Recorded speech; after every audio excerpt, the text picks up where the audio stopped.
9,000 रुपये की धनराशि 4 वर्षों में बढ़कर 11,400 रुपये हो जाती है। यदि ब्याज की दर स्वयं की 1.5 गुना होती तो 5 वर्ष बाद कितना मिश्रधन प्राप्त होता है, ये हमें बताना है दोस्तों। देखिए दोस्तों, इस सवाल को 2-3 तरीकों से किया जा सकता है, लेकिन इसे करने का सबसे आसान तरीका मैं आपको बता देता हूँ। देखिए यहाँ पे क्या बोला जा रहा है कि 9,000 रुपये की धनराशि 4 वर्षों में बढ़कर 11,400 रुपये हो जाती है, यानी कि हमें मूलधन और मिश्रधन दिया हुआ है। ठीक है, सबसे पहले हमें ब्याज पता लगा लेना होगा, तो 11,400 में से 9,000 को घटा देंगे तो देखिए यहाँ पे साधारण ब्याज उसमें कितना मिला है, यानी कि ऐसा ही कितना मिला है, 2,400 रुपये मिला है। ठीक है, दोनों का अंतर निकाल लेंगे।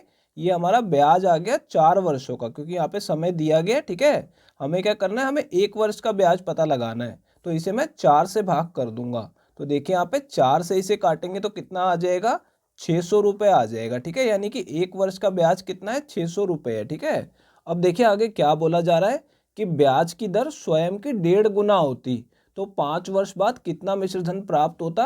तो देखिए दोस्तों, यहाँ पे हमें ब्याज की दर निकालने की जरूरत नहीं है, तो देखिए इसे कैसे करेंगे।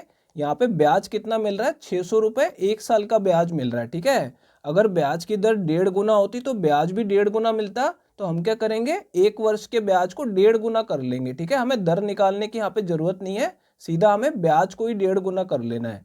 अब देखिए दोस्तों, यहाँ पे क्या बोला जा रहा है कि 5 वर्ष बाद कितना मिश्रधन प्राप्त होता।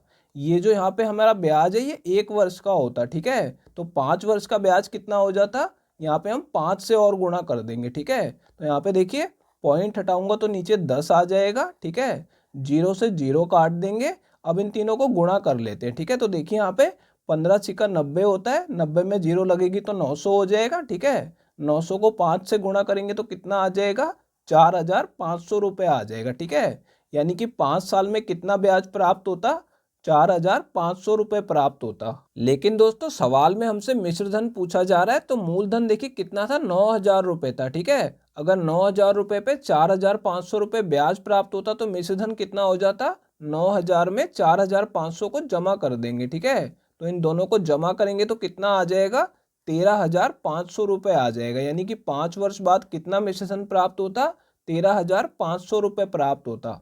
तो दोस्तों ये हमारा इस सवाल का आंसर आ गया है, ये पहला ऑप्शन करेक्ट है।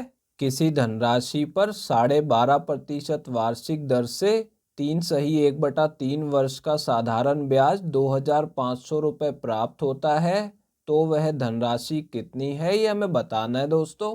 देखिए दोस्तों, इस सवाल में क्या बोला जा रहा है कि साधारण ब्याज 2,500 रुपये प्राप्त होता है और साथ में हमें ब्याज की दर दी गई है और समय भी दिया गया है। ठीक है, हमें वो धनराशि बतानी है। ठीक है, तो यहाँ पे देखिए हम क्या करेंगे, यहाँ पे जो साधारण ब्याज का फॉर्मूला होता है हम उसे लगाएंगे और उसमें वैल्यू डाल देंगे। ठीक है, तो साधारण ब्याज हमें कितना दिया गया है, 2,500 रुपये दिया गया है, तो हम इसे लिख लेंगे 2,500 रुपये।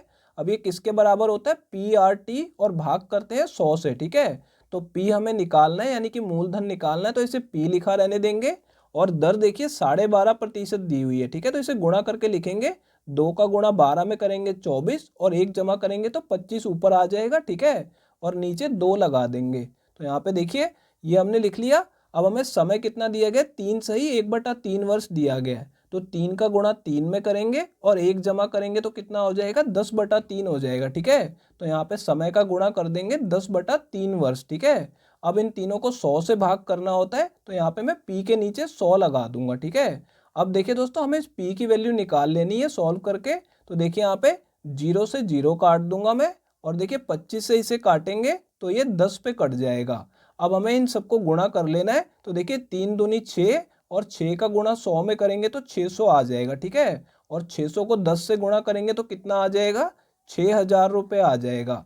तो देखिए दोस्तों इस तरफ हमारा P रह गया और P की वैल्यू कितनी आ गई है, 6,000 रुपये आ गई है। तो दोस्तों ये हमारा इस सवाल का आंसर आ गया है, ये तीसरा ऑप्शन करेक्ट है। दोस्तों अगर ये वीडियो आपको पसंद आई हो तो इसे लाइक कर दीजिए, और दोस्तों अगर आप लोग चैनल पे नए हैं तो चैनल को सब्सक्राइब जरूर कर लीजिएगा, और दोस्तों नोटिफिकेशन बेल को दबाना बिल्कुल मत भूलिएगा। तो दोस्तों इस वीडियो को यहीं ख़त्म करेंगे, आपसे मिलते हैं अब अगली वीडियो में।